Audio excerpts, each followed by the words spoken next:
Kwa majina naitwa Lameck Msuya, ni mkurugenzi wa Abavu Supplies Company Limited au Abavu Solution and Assurance. Sisi ni wasambazaji na wa vifaa mbalimbali vinavyotumika kwenye uchimbaji wa madini katika ngazi zote, migodi ya kawaida mpaka migodi mikubwa.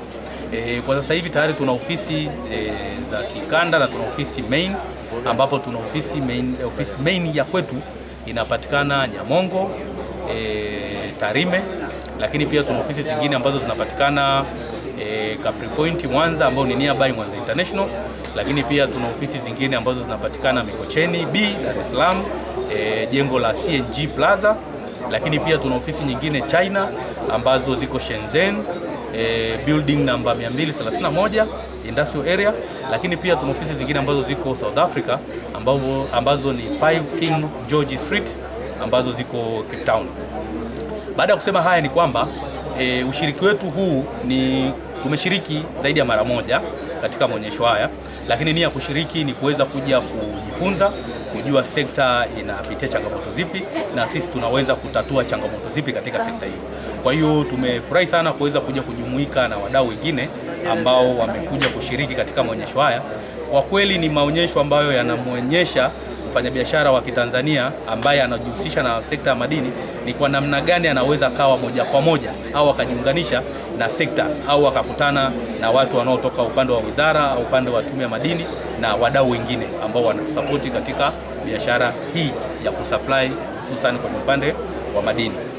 Lakini mengine ambayo tumeweza kujifunza mpaka sasa hivi ni kwamba tumeweza kuona ni kwa namna gani sekta hii ya madini ilivyo Tanzania, ilivyo Ghana na ilivyo upande wa South Africa.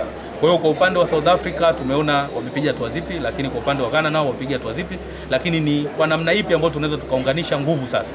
Kutokea Tanzania tukaweza kusupply South Africa na kutokea Tanzania tukaweza kusupply kwenye migodi ya Ghana, kwa sababu mahitaji ya migodi hii kwa kiasi kikubwa yote inafanana. Vifaa tunavyo supply hapa ndivyo ambavyo vinatumika kwenye migodi mingine iliyokuwa nje ya Tanzania na iliyokuwa pia nje ya Afrika. Kwa hiyo tunaomba kuwe na mikutano kama hii inayowakutanisha wadau na inayowakutanisha watu mbalimbali wanaoweza kusapoti katika sekta. Ninachoshauri kwenye wadau wa sekta ya madini ili kuweza kufikia zile tenda ambazo ni kubwa ambazo kila Mtanzania anatamani kuzifikia ni tuweze kuwa na utaratibu wa kutengeneza joint venture. Ukiwa peke yako huwezi. Tunaona makampuni ya wenzetu wanatumia hizi fursa kwa kuungana. Kampuni moja zinaungana na kampuni zingine ili kuweza kufanya kazi moja.